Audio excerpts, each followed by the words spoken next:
Guys, coba kalian perhatikan. Jadi ada yang menarik di momen sesi foto bersama KTT G7 Hiroshima Jepang. Nah, ini Pak Jokowi mendapatkan tempat di tengah, guys ya. Masya Allah.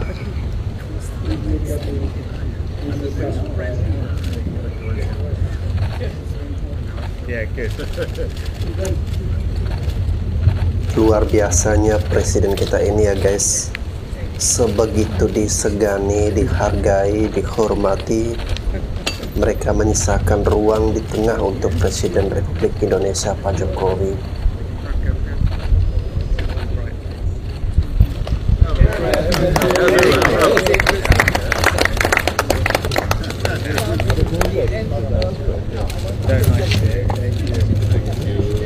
Gila, ini keren sekali, guys. Membuat kita juga ikut merasa terhormat ya, presiden kita diperlakukan spesial seperti ini ya. Oke, selanjutnya teman-teman kita akan mendengarkan penjelasan dari Ibu Retno ya terkait dengan kunjungan Presiden Jokowi yang kemarin ke Hiroshima Jepang ya. Oke, mari kita dengarkan. Bapak Presiden baru saja menyelesaikan rangkaian kegiatan di hari pertama kunjungan ke Hiroshima, Jepang, tanggal 20 Mei 2023. Program Bapak Presiden sangat padat, yaitu melakukan 7 pertemuan bilateral dengan Jepang, Inggris, Kanada, Brazil, Cook Islands, IMF, dan Australia. Kemudian hadir dalam 2 sesi pertemuan KTT G7 Outreach, saya ulangi, hadir dalam 2 sesi pertemuan KTT G7 Outreach dan menghadiri side event yang diinisiasi oleh Amerika Serikat, yaitu Partnership for Global Infrastructure and Investment atau disebut PGII. Dengan demikian maka pertemuan pada hari pertama ini jumlah total yang diikuti Bapak Presiden adalah 10 pertemuan. Satu hal yang patut dicatat dalam semua pertemuan bilateral, semua pemimpin dan juga Managing Director IMF menyampaikan apresiasi tinggi dan pujian atas keberhasilan Indonesia dalam menjalankan presidensi G20 tahun lalu dan sampaikan selamat atas keberhasilan penyelenggaraan KTT ke-42 ASEAN di Labuan Bajo. Managing Director IMF menyampaikan bahwa Indonesia dapat berbicara dengan semua negara dan semua pihak. Dan di tengah dunia yang menghadapi banyak tantangan seperti saat ini, diperlukan lebih banyak lagi peran seperti yang dimainkan oleh Indonesia. Di dalam pertemuan bilateral, Presiden juga menyampaikan bahwa Hiroshima harus menjadi pengingat kita semua bahwa perang hanya akan menghancurkan. Oleh karena itu, seruan perdamaian seharusnya keluar di KTT G7 di Hiroshima dan bukan sebaliknya. Saya ingin menjelaskan secara lebih rinci detail situasi pertemuan. Yang pertama adalah terkait pertemuan sesi 6 dan 7 KTT G7 Outreach. Pertemuan sesi 6 membahas tema Working Together to Address Multiple Crises.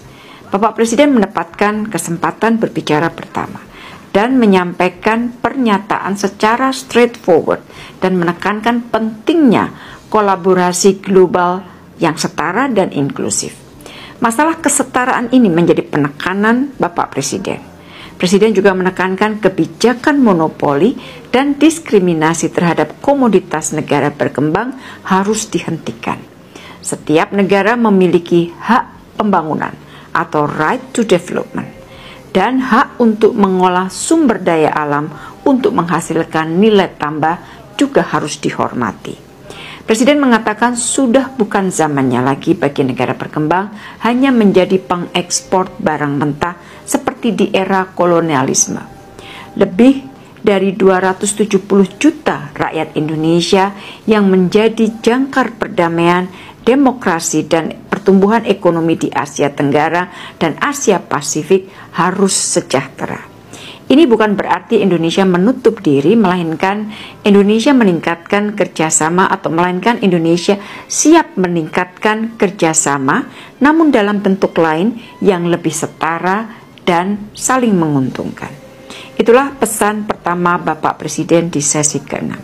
Pesan yang kedua, mengajak negara anggota G7 untuk menjadi mitra pembangunan hilirisasi industri Indonesia dan mengusulkan dibentuk lembaga semacam quote-unquote OPEC bagi produk-produk strategis lain seperti nikel dan sawit. Beliau menegaskan bahwa yang diperlukan dunia saat ini bukanlah polarisasi yang memecah belah, melainkan kolaborasi yang mempersatukan.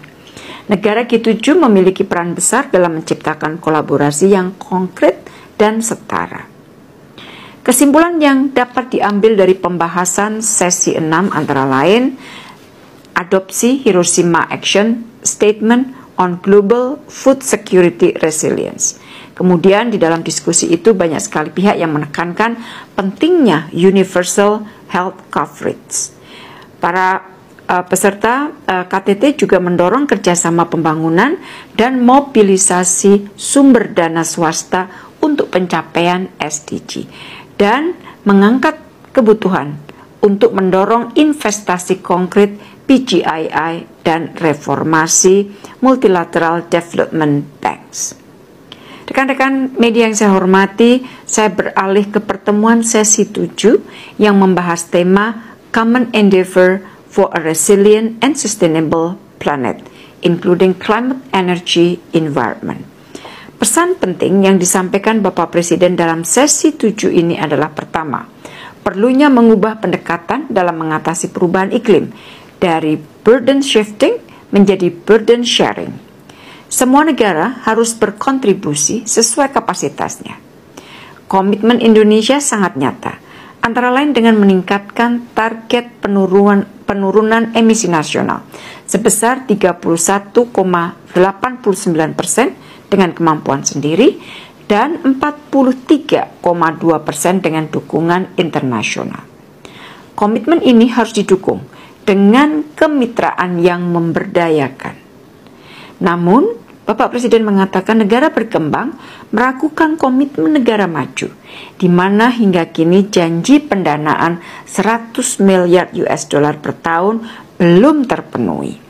Presiden menyampaikan bahwa pendanaan iklim harus konstruktif, bukan dalam bentuk hutang. Presiden juga menegaskan tidak boleh ada kebijakan diskriminatif yang mengatasnamakan lingkungan. Beliau mengapresiasi platform kerjasama transisi energi seperti Just Energy Transition Partnership atau disebut JETP dan Asia Zero Emission Community atau AZEC. Hal kedua yang disampaikan Bapak Presiden di sesi ke-7 adalah mengenai pentingnya semua negara melakukan aksi nyata, leading by example. Ini telah ditunjukkan Indonesia antara lain dengan menekan laju deforestasi hingga titik terendah dalam 20 tahun. Melakukan rehabilitasi 600.000 hektar hutan mangrove yang akan selesai pada tahun 2024. Mengrehabilitasi 3 juta hektar lahan kritis. Menurunkan kebakaran hutan hingga 88%, membangun 30.000 hektar kawasan industri hijau dan mendorong pengembangan ekosistem EV. Sebagai kesimpulan, Bapak Presiden menegaskan bahwa kolaborasi dan komitmen kuat diperlukan untuk menjaga keberlangsungan planet bumi. Rekan-rekan, dari diskusi pada sesi 7, beberapa kesimpulan dapat diambil antara lain bahwa pertemuan menekankan ketahanan energi, krisis iklim dan resiko geopolitik harus ditangani dengan pendekatan holistik. Kemudian efisiensi energi harus dioptimalisasi tanpa melemahkan pertumbuhan ekonomi. Pertemuan juga mendorong bantuan bagi negara dan masyarakat yang rentan atas perubahan iklim atau masyarakat yang rentan yang terdampak perubahan iklim. Pertemuan banyak sekali negara-negara yang menyampaikan bahwa diperlukan kolaborasi yang lebih kuat untuk keanekaragaman hayati, perlindungan hutan, dan juga penanganan polusi laut. Rekan-rekan yang saya hormati, mengenai pertemuan Partnership for Global Infrastructure and Investment atau PGII yang tadi saya sebutkan sebagai side event dari KTT G7 ini merupakan kelanjutan dari pertemuan yang diselenggarakan di Bali. PGII merupakan kolaborasi yang dibentuk oleh G7 untuk membiayai pembangunan infrastruktur di negara berkembang. Acara ini dihadiri oleh 6 anggota G7, Jepang, Amerika, Jerman, Kanada, Italia, Inggris, dan Uni Eropa, dan juga negara mitra G7, Indonesia, India, Australia, Korea Selatan, Komoros, Vietnam, dan Cook Island. Bank Dunia juga hadir, dan hadir pula 3 perwakilan sektor swasta, yaitu Japan Foreign Trade Council, Nokia, dan Citigroup. Pesan-pesan yang disampaikan Bapak Presiden di dalam pertemuan PGII antara lain, Indonesia memiliki agenda besar membangun infrastruktur untuk menciptakan pemerataan dan meningkatkan daya saing. Pembangunan infrastruktur yang Indonesia sentris termasuk pembangunan IKN diperlukan untuk mengatasi ketimpangan. IKN didesain sebagai kota pintar masa depan berbasis alam dengan 70% area hijau dan 80% sumber energi berasal dari energi baru terbarukan.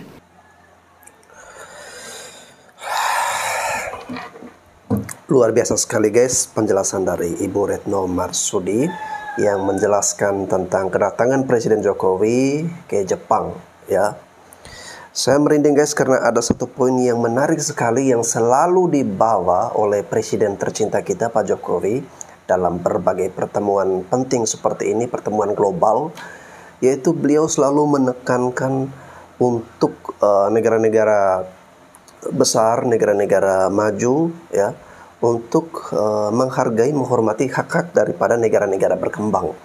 Termasuk diantaranya yaitu menghentikan segala upaya untuk mengekspor komoditas ya, komoditi mentah ya. Nah, ini seperti yang selalu kita dengarkan ya di berbagai pertemuan. Memang Pak Jokowi lagi berusaha agar negara kita itu harus berhenti mengekspor bahan-bahan mentah keluar ya. Harus diolah di dalam negeri. Lalu kemudian yang jualnya nanti bukan bahan mentah tetapi bahan jadi ya. Itu yang selalu saya dengar ditekankan. Itu yang saya dengar selalu dibicarakan atau selalu ditekan oleh Presiden Jokowi ya. Luar biasa sekali guys. Dalam video reaksi yang pertama tadi kita lihat sendiri bagaimana ketika dalam sesi foto Pak Jokowi diberikan ruang untuk berdiri di tengah ya. Saya tidak tahu apakah itu memang sengaja dipersiapkan untuk Presiden Jokowi atau memang kebetulan ya, kita nggak tahu ya.